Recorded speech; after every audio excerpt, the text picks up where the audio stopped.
Welcome everyone to Top Gun Sales Bootcamp Training. And oh my goodness, we've got a lot to cover today. How do you cover everything in 30 minutes? I don't know. Let's dive right in. Nora, what you got? I had 50% yesterday. Way to go. Way to go. Very nice. Anything else you got? Not right now. Kenny, what you got? Um, so how to, so I'm trying to teach people how to interact with people, connect with people, and then there's small, tiny touches that seem to come natural for me in interacting with people. And like we had an issue or with one of our suppliers, and I'm thinking of just calling them up and talking to them and see what happened there, see what happened in the mistake, see if we can't make sure we don't have that happen again. Um, and then trying to teach that skill to people. But I think the biggest thing I see is you can tell it doesn't come naturally for them. Right. I don't think I've shared the warm belly rub with you guys, have I? I In don't know if Top that was Gun. on here. Yeah, I don't know. I don't think so. In Top Gun, I don't think I have. Um, so I'm 20, what am I? I'd have been in my 30s, mid 30s.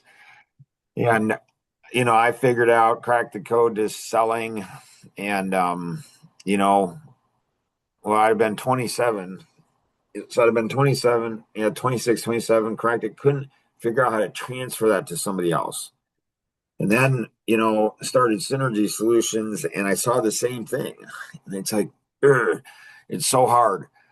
And then, built the team up and everything and had other people that could do the coaching. And in Preferred Mortgage Associates, where I was VP of sales, I saw that there where the top producers get stuck because they can't get somebody else to do what they do. So there's 10 plus years that I'm frustrated. I'm like, I can't figure out how to clone myself or other top people who are successful. And so, at that time, I don't know if we had 5 kids or 7, probably 5. Yeah, 5 kids at that time. And the youngest one was Angela, and she was in diapers, and Ginger Ann was the oldest one. And so she was, I don't know, 12 years older or something like that. And I come home one day, and from work, and Rosanna's, making dinner, and she said, "Hey, can you go ahead and change Angela's diaper?" So Rosanna knew subconscious, she knew intuitively the 5 time management freedom fighters: delegate, systematize, contract out, hire someone, or partner with someone. So what she did is she did a delegation to me, which is fine, right? She's making dinner, not a big deal. I can change the diaper. So then I go ahead and, I also, I had a lot of work to do that night too. So I'm like, so I delegated to Ginger Ann, the oldest one. And the truth is, she's changed more diapers than Dad did because she had 4 younger siblings, and so she's a helper. She knew how to. So she was trained in how to do it. And so I said, Ginge, can you change Angela's diaper? Everybody's happy except Angela. She's not happy. She's crying. She wants Mom or Dad to do it. And I had been frustrated because I couldn't get anybody at work to go ahead. Like, I'm trying to dish other people up too, to do coaching. And I had trained them and they could coach, but everybody wanted Mark. So I felt like a mom who had triplets and I was nursing them. I'm like, for crying out loud, why do I have to go ahead? Why can't I get other people to do things? Why does everybody want to work with me personally? So I'm pretty frustrated about this, very frustrated. And I remember thinking, like, Ginge, can you change, Angela's, your sister's diaper? And Ginger's like, sure. And she's like, but Angela's not. She's upset. She wants Mom or Dad to do it. And I remember thinking, Mark, you are the worst leader in the world. You just suck, honestly. You can't even delegate, for crying out loud. You can't even delegate a diaper change. And then I remember the thought, so with 3 bachelor's degrees and at that time over 15 years of experience, I was supposed to be pretty smart. But I remember thinking at that time, Mark, and nobody knew the answer. I'd ask a whole bunch of people, really smart people. So, nobody knew the answer. How do I do this? Nobody knew the answer. The 3 college degrees in business and all the books that I'd read, everybody I'd talked to, nobody knew the answer to this stupid question. So I'm like, Mark, buddy, maybe if you paid attention to your oldest daughter and your youngest daughter, maybe you'd figure out the answer. Maybe they'll teach you something you haven't figured out. And so I said, Angela, lay down. Your sister's changing your diaper. I had done that before. So this isn't the first time it had happened, but sometimes babies are crabby. I don't know. They're just crabby. And so Angela dutifully laid down to get her diaper changed. And Ginger Ann went to go ahead and change her diaper. So I'd experienced all this before, but this time I paid attention. See, this is where humility comes in. Where, Mark, you can learn from anyone at any time. You can learn from a baby. You can learn from a toddler. You can learn from a teenager. You can learn from everybody all the time. Be humble. And so when I watched her, all of a sudden it all hit me. Like we had trained Ginger Ann on how to change diapers, but we hadn't trained her in the warm belly rub. So the poor naked baby's on a cold floor. You can change a diaper for a baby on a cold floor. You can do that. You can do that. But it doesn't create a raving fan experience. In addition to that, with the messy ones, you better go ahead and keep the child still. And so you gotta have authority, but you gotta have gentleness. You gotta go ahead and rub the belly, make them giggle, tickle them, give them a hug. There's all kinds of stuff that you have to know on how to change diapers. Like it's unbelievable. And what we had done is we had taught Ginger Ann the technique, the technical, but not the warm, not the subconscious things, not the little things, not the most. And this is where, as a business owner, you get, and top level salespeople, you get all of these micro expressions, all these small things that you start to get really, really good at. And depending on your personality, you'll have skills, subconscious skills, and some of these, and other people won't. And so, either we weren't very good teachers, which is, and or Ginger Ann wasn't that great of a student, but she's, I don't know, 12 or 13. So we both, you got to have the teacher that understands the warm belly rub, and you got to have the student that understands the warm belly rub, and everybody's got to be humble. Everybody's got to be humble. And so it's like everything changed that day, because I'm like, there's all these subconscious things. And now Ginger Ann has 6 kids and she's on her 7th. What's fascinating is that there's, I said to a client last night, an Action Vision coaching client, I said, Shane, has anybody ever told you you're too humble? He's like, no, nobody's ever said that. I'm like, I'm telling you that. And so I don't know how to communicate this well. I don't know what words to use. But the stories, I don't like stories because they take so long, especially a good story. Mm-hmm. But hopefully people remember the story. So fast forward, I don't know, over 20 years. And our second daughter, Melissa, had her first baby. And she was just a little one. I mean, just a little tiny thing. And we were over at their house. And I mean, it's probably within a few weeks of being born. And she had an explosion, a diaper explosion. I mean, it was messy. And she had asked Jason, her husband, she said, hey, honey, can you change, Kaya's diaper? And Jason was fine. Like, sure. Well, I have compassion. I'm like, hey, he's probably like, she's feeling good. and I'll just do it. I'll just change the diaper. So I said, hey, I can do it if you guys want me to. And they're like, okay. And it's like Jason especially was surprised. And this was like a 5 wipe diaper. I mean, this was a mess. Oh my goodness, this thing was messy. And I changed the diaper, and it like it's a challenge. It's and I don't really especially like changing diapers. Have it. If there's somebody else that can do it, yeah, let them do it. But in this situation, I'm like, hey, I'll help out. Not a big deal.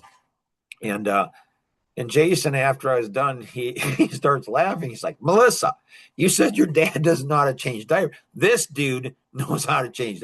It's a 1 wipe diaper. It's a 5 wipe diaper, and he did it in 1 wipe. That's the frugality, the Dutch, the Boersma. And there's so much more in that story. So Melissa's saying, my dad doesn't know how to change. That's not true. He knows how. The guy's a master at it. He can turn it into an experience. And so a lot of times those that use a lot of drama and lift themselves up, they're not that good at whatever. And the people who just humbly serve, you don't even realize how good they are. And they don't really want to be lifted up, and they don't, not because I want a bunch of people asking me to change diapers. It wouldn't be that. So there's so many lessons in all of these stories in life. And so Kenny, you sharing stuff about what you're trying to develop with Luke, that helps me to understand so I can support, what you're trying to do with Luke. And so I don't know, yesterday or whenever it was, Luke and I were talking. I said, listen, this is what you do. Study Kenny when he does this and study me when I do it. So it was an interviewing, and Luke was really special. I'll probably never forget it. Probably don't want to cry. So, so Luke, yesterday we were doing the interview, and afterwards he says, I just want to thank you, Mark, and tell you how much I appreciate how good of a decision it was for you to be involved in our company. Like, you bring so much value. So why is that so emotional for me?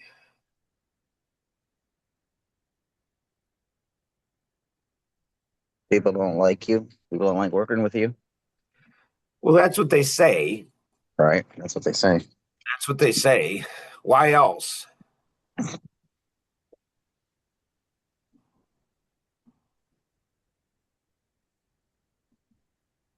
Thankfulness, Right? awareness. Right? Both of those. Like, when I was going through and doing the interview, I'm kind of having an out of body experience. Like, I've been trying to teach Nora to see what she does so she can transfer that over to other people. And when I'm seeing it, I'm just laughing at myself. Say, dang, Mark, you've come a long ways. But I was always a pretty good interviewer. I mean, I knew how to interview. When I'm 24, 25-year old, the president of that company, Preferred Mortgage Associate, Tony Davis, he worked for Caterpillar all around the world. I mean, he was a top executive for Caterpillar before he started the company. And he said to me, he said, Mark, and he didn't give a lot. He wasn't one of those he wasn't an amiable, didn't give a lot of praise, didn't give a lot, but interesting guy. And he said to me, he says, Mark, bar none, you are the best recruiter I've ever seen anywhere in the world. And he's talking with context. I mean, he's lived in Africa, traveled all around the world. And he's like, you are the best recruiter anywhere in the world. So I'm thinking back. And so, yeah, when I did the interview with you guys, I'm like, but I'm not going to say that because it's prideful and I really don't want to be acknowledged. I want to transfer all of that over to you guys. And so Luke's thankful and attentive. He's like, man, this guy knows a lot. Like, he's really helpful. So I'm more thankful for Luke and for you guys. Like, it does more at 62, when you have 7 kids and 11 grandkids, you start to see patterns, and you start to see younger people, they're not really appreciative. They aren't. They aren't appreciative. They're not thankful. They think they know so much. And you don't want to you don't want you don't want to teach them a lesson, but if they don't learn these lessons, they are going to get decimated in life and business. Business will eat them alive and spit them out, and they probably won't even know they're doing it. Like, they won't even know life's happened. They won't even know why they lost the sale. They won't even know that why they lost the team member. They won't even know the opportunity of a lifetime. They won't know any of that. So Luke in the pre, always come early, always stay late. He was talking about he seems to have a gift with people. It's interesting. He's quirky, like he's different, like he's got a weird personality, a weird persona about him. Not bad, just I don't know, very different. But he seems to have the ability to get into people's hearts. And so the one job that was, over 75,000, and it was a weird job, a very unusual job. And, she only got one bid. And it's like, so he obviously somehow built trust with her to get her into a position to where, and he really, he wants to be profitable, but he's not going to take advantage of that. And it's like, how did he build trust? And then he had that one guy that we were talking about today, and he said, bid it out aggressively, make sure you guys are making money. So what he's doing is, so that brought memories back when I was 29 years old, probably 30. And I fly to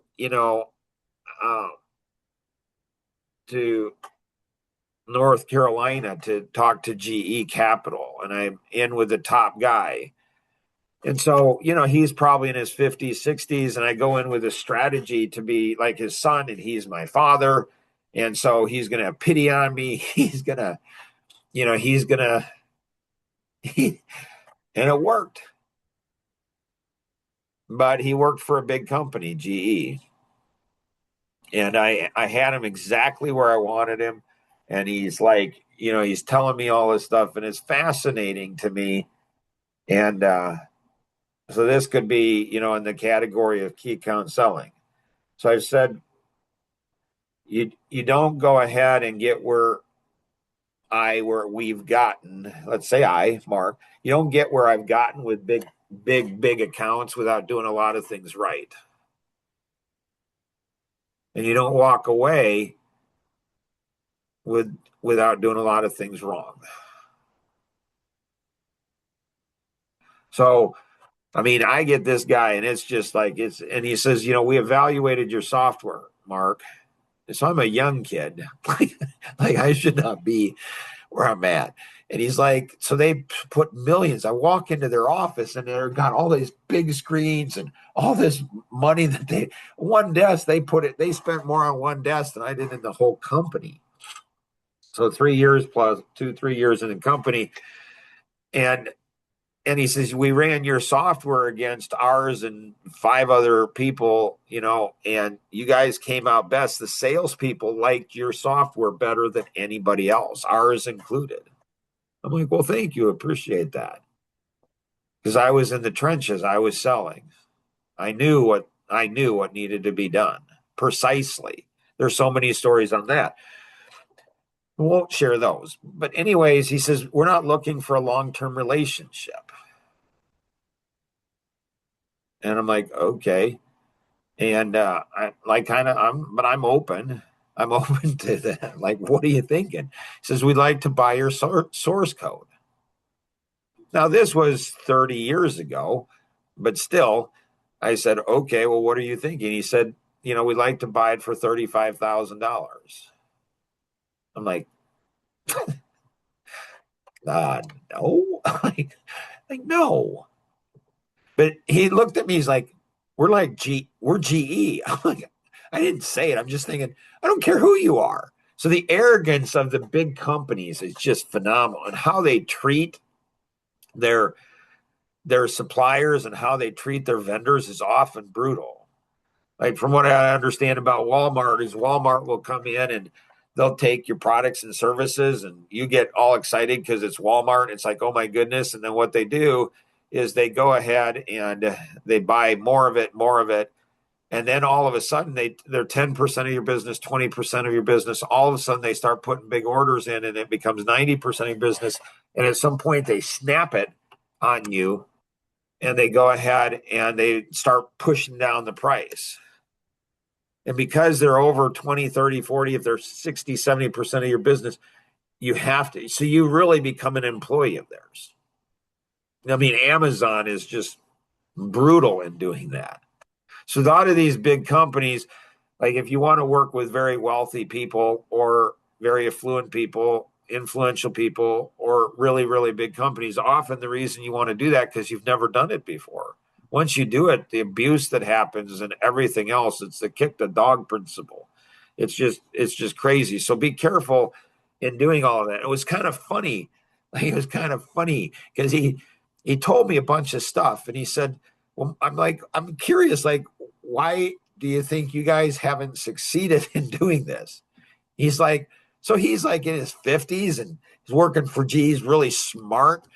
And he says, well, we made this mistake and this mistake and this mistake.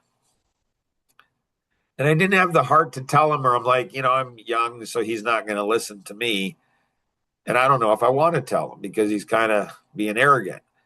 But he had two more mistakes that he hadn't made that we made.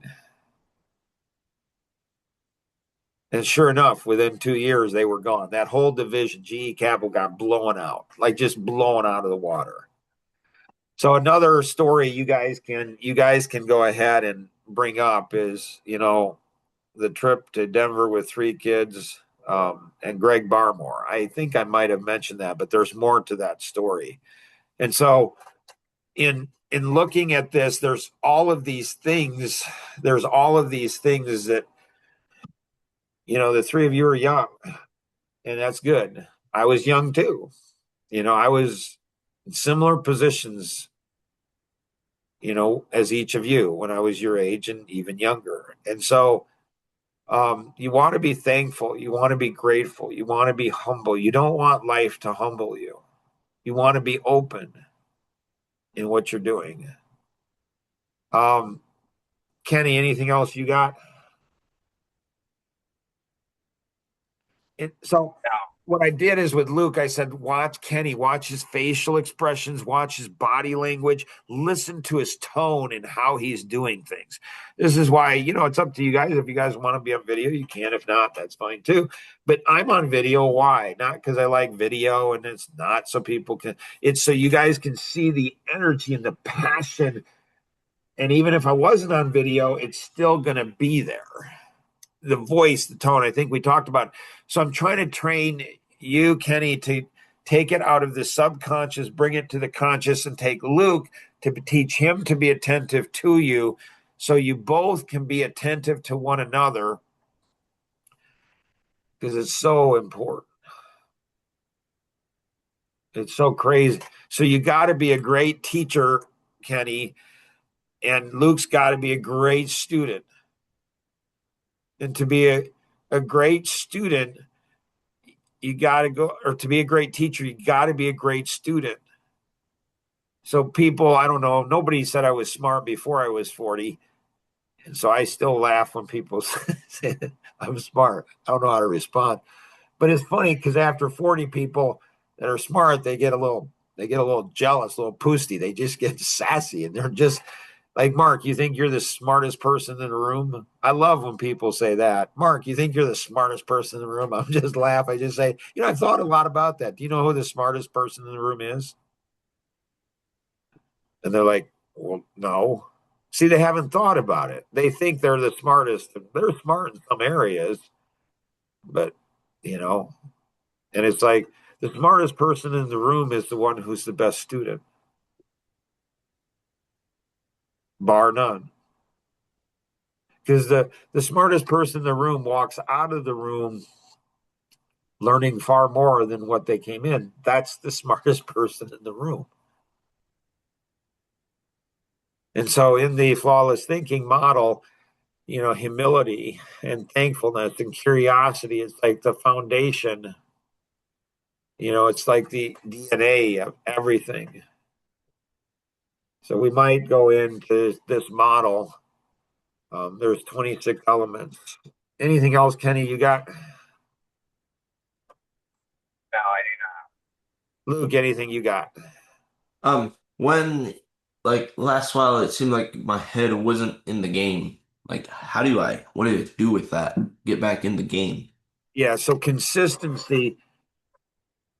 So this is a year of growth for me. And so what I realized is that the more I'm growing, the harder it is to be around me.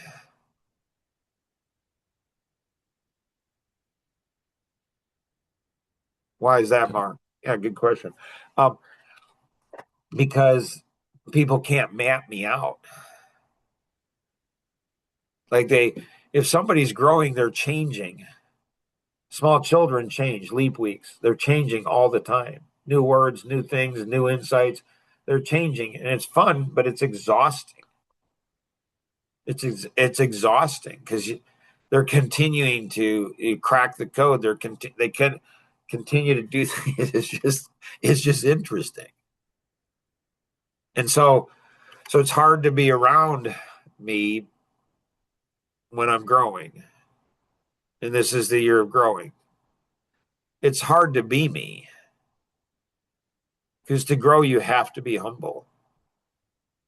So I have to be more humble than I've ever been. I have to be more thankful than I've ever been. I have to be more curious than I've ever been.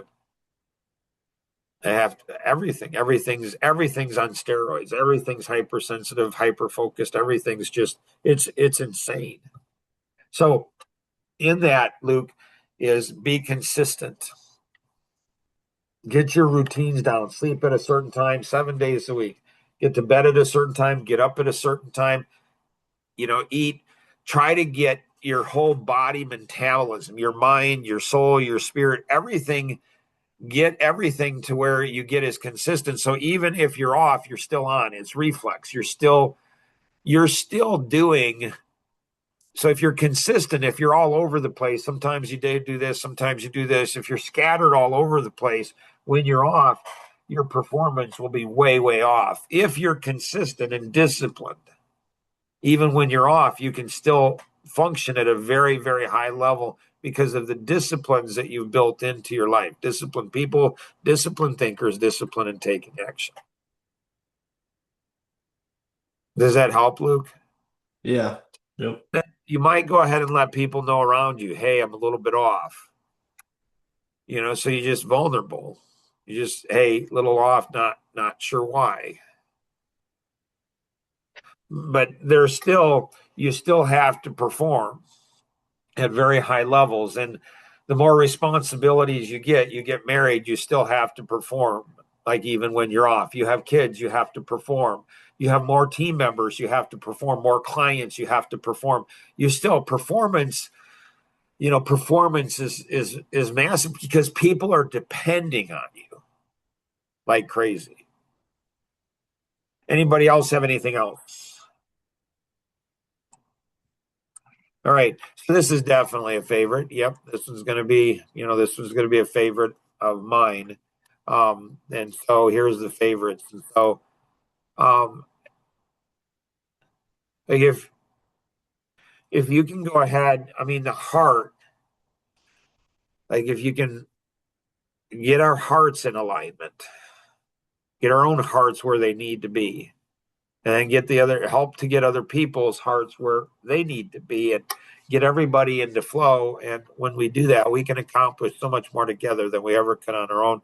You guys have an amazing day. If you have any questions, connect with the individual who invited you to participate in the favorites here. Or you can call toll free 888-230-2300, outside the U.S. 630-393-9909. Always remember, we can accomplish so much more together than we ever could on our own. Have an amazing day. Bye-bye.